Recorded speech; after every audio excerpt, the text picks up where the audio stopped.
yeroo shubbisni waraanaa sagalee guddaa dhageessisu warri abiddatti dhiyoo ta'an illee duubatti deebi'uu jalqabaniiru.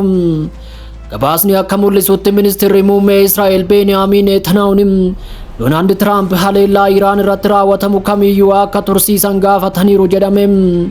Dadhabbinarraa osoo hin taane waan itti aanu sodaachuu irraa kan ka'e. Akka qondaalonni naannoo fi biyyoota dhiyaa jedhanitti Iraan baha giddu galeessaa gara dirree waraanaatti magaalota immoo gara daaraatti jijjiiruun guutuu naannichaa irratti haleellaa raawwachuuf qophii qabdi. Namni abidda qabsiisu aara keessa dhaabbachuuf qophaa'uu qaba. Biyyoonni Arabaa haleellaan Iraan irratti raawwatamu kamiyyuu jeequmsa to'annoo hin qabne akka qabsiisu sodaa guddaa keessa jiru. Qondaalonni Iraan naannicha guututti ibidda qabsiisuun Israa'el qofa irratti osoo hin taane buufataalee Ameerikaa magaalota galoo galaana fi bu'uuraalee tarsiimoo irratti haloo ba'uu akka jalqabdu sodaatu. Sababa sodaa kanaa Saawud Arabiyaa, Kuwaatar, Tarkii, Oomaanii fi mootummoonni naannoo biroon Ameerikaan naannoo qilleensa isaanii fayyadamuun Iraan irratti haleellaa raawwachuuf gaafii dhiyeessite kamiyyuu fudhatama dhabsiisaniiru. Ergaan isaanis ifa ta'eera. Riqicha waraana baatee gara mana isaanitti geessu ta'uu hin barbaadanin. Yeroo manni ollaa keetii abiddaan gubatu kan kees nagaan qabu jedhama. Balbala cufame duuba biyyoonni galoo galaana fi humnoonni naannoo Waashingitan akka duubatti deebitu gaafataniiru.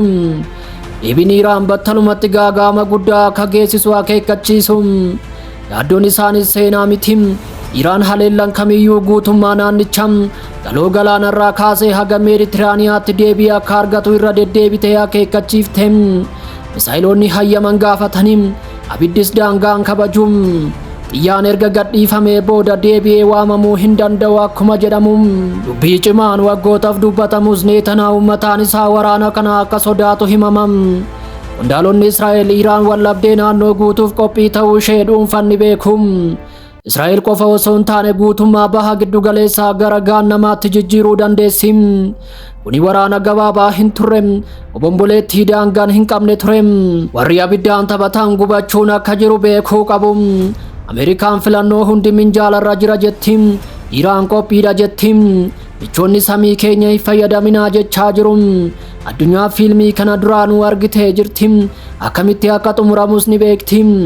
Qondaalonni Saawud Arabiyaa, Kuwaatar fi Oomaan mootummaa naannichaa keessatti rukuttaa cimaa Iraan irraa dhufu sodaachuun Tiraamp haleellaa tattamaarraa akka of qusatan akeekkachiisaniiru. Lolli Iraan waliin godhamu Iraan keessa qofatti hin hafu. Misaayiloonni ni balali'u ture. Bu'uuraaleen ni gubatu ture. Mootummaan baha giddu galeessaa abiddaan gubachuu danda'a. Ta'us hooggantoonni Waashingitan hundi of eeggannoo kana hin fudhanne. Yeroo dheeraaf waraana fi jijjiirama sirnaa Iraan keessatti leellisaa kan turan seeneetarri Ameerikaa Liidis Giraam michoota Ameerikaa galoo galaanaa ifatti qeequun USA michoota ishee michuu Arabaa jedhaman haala ajaa'ibaatiin irra deebitee gamaggamuu akka qabdu akeekkachiisaniiru. Warri shubbisa waraanaa dhahan namoota madaa'an baatanii deemuun isaanii yeroo muraasaaf qofa jedhama. Kan lola kakaasu madaa hin baatu. Mootummaa Ameerikaa keessatti illee of eeggannootu mo'ate. Qondaalonni olaanoo Ameerikaa The New York Times fi Wall Street Journalitti akka himanitti haleellaa guddaan sirna Iraan kuffisuu hin danda'u ture.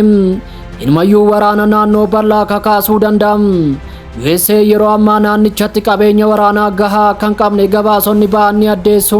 Doonii fe'umsa xiyyaara Ameerikaa galaana Chaayinaarraa gara baha giddu galeessaatti bobbaafamaa akka jiru himameera.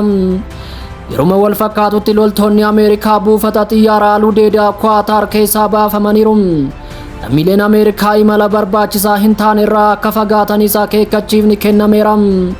Naannichi of eeggannoo olaanaa irra kaa'ameera. Dhaabbata mootummoota gamtoomaniitti wallabdeen kun uummataaf ifa ta'eera.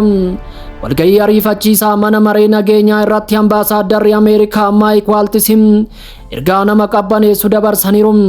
Pirezidaantiin Tiraamp ifa godhaniiru jechuun filannoon hundi minjaalarra jira jechuun dubbataniiru.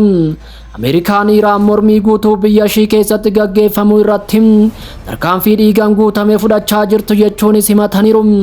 Yoo xiqqaate namoonni 2637 ajjeefamuus ibsaniiru.